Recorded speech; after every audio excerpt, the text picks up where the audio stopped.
अब हमको शरीर के संबंध से दुर्गति भोगनी पड़ी है, तो गुरु और इष्ट के संबंध से सद्गति हो जाएगी, ये पक्की बात है। अब इस संबंध को हम जोर कर लें। मेरे गुरुदेव के सिवा कोई सहारा नहीं, मेरे गुरुदेव लाडली लाडली मेरी गुरुदेव है। इष्ट और गुरु में अभेद भाव है। गुरु गोविंद ने भेद कराए, हरि हरिवंश भेद नहीं होई, प्रभु ईश्वर जाने सब कोई, दो ही कहे ना अन्यता। जो इष्ट हैं वही आचार्य हैं, जो आचार्य हैं वही गुरुदेव हैं, जो गुरुदेव हैं वही आचार्य हैं, वही आचार्य हैं जो इष्ट देव। भक्ति भक्त भगवंत गुरु चतुर नाम बपवेग।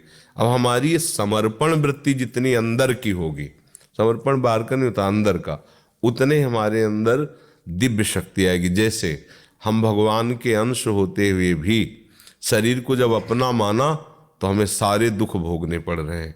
जन्म मरण, मान अपमान, लाभ हानि, दुख सुख, कैसा प्रपंच है। और यही संबंध जब हम प्रभु से कर लेते हैं तो दिव्य शक्ति आ जाती है। ये रहस्य है। जैसे हम अविनाशी होते हुए भी मरण धर्मा शरीर से संबंध करके हम मृत्यु जनित भयानक दुख को प्राप्त होते हैं, जबकि हमारी मृत्यु कुछ नहीं बिगाड़ सकती, कुछ नहीं बिगाड़ सकती। नैनम छिन्दन्ति शस्त्राणि नैनम दहति पावका, ये हमारा स्वरूप है, भगवान का अंश चेतन अमल है। पर संबंध शरीर से मान लिया तो देखो हमें बहुत दुख होता है, बहुत नाना प्रकार की विपत्तियां सताती। संबंध से तो हुआ, बस यही संबंध हमें प्रियालाल के चरणों में दृढ़ करना है। इसके लिए हम ये तो नहीं कह रहे पद्मासन में बैठना है या उपवास रहना है, अंदर से ठसक लानी कि श्यामा श्याम के सिवा मेरा कोई नहीं है। और जब ये बात अंदर धीरे धीरे उतरेगी तो श्यामा श्याम का स्मरण होने लगेगा। कोई भी सुख दुख आए उसमें प्रिया प्रीतम, प्रिया जी की बड़ी कृपा है। जो अनुकूलता आई, प्रतिकूलता आई तो देखो प्रिया जो हमारे किसी पाप को नष्ट करने के लिए ऐसी लीला कर रहे हैं, वो धीरे धीरे प्रिया प्रीतम का स्मरण होने लगता है। और जब तक हम अंदर से संबंध शरीर का रखते हैं, शरीर के रिश्ते नातों का रखते हैं, भजन नहीं हो सकता। क्रिया भजन की थोड़ी देर हो सकती है, फिर भजन नहीं। असली भजन होता है संबंध का। तो हमारा संबंध प्रियालाल से है, प्रियालाल से था, प्रियालाल से रहेगा। ये बात आ जानी चाहिए, बस सब बात बन जाएगी। ये बात अगर समझ में आ रही हो तो समझ लो, संबंध से बहुत जोर से कल्याण हो जाएगा, बहुत शीघ्र कल्याण हो जाएगा। बस ये संबंध ठसक लानी है अंदर।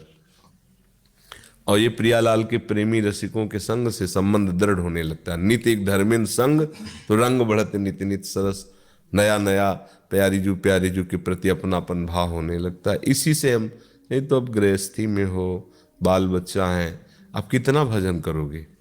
ऐसा तो अभ्यास नहीं है कि निरंतर नाम जप कर, तो अब कल्याण हमारा कैसे हो? तो आप संबंध से होगा। देखो संबंध मानने से भरत जी का अंतिम चिंतन हिरण का हुआ और अगला जन्म हिरण बने। हम संबंध प्रियाजू से मान लेते हैं तो प्रियाजू तो चिदानंद है, वो कृपा करके हमारा चिंतन बनवा देंगे अंतिम समय, तो हम प्रियाजू को प्राप्त हो जाएंगे। संबंध में दूसरिया नहीं होना चाहिए, एक ही संबंध पार करेगा प्रियालाल का।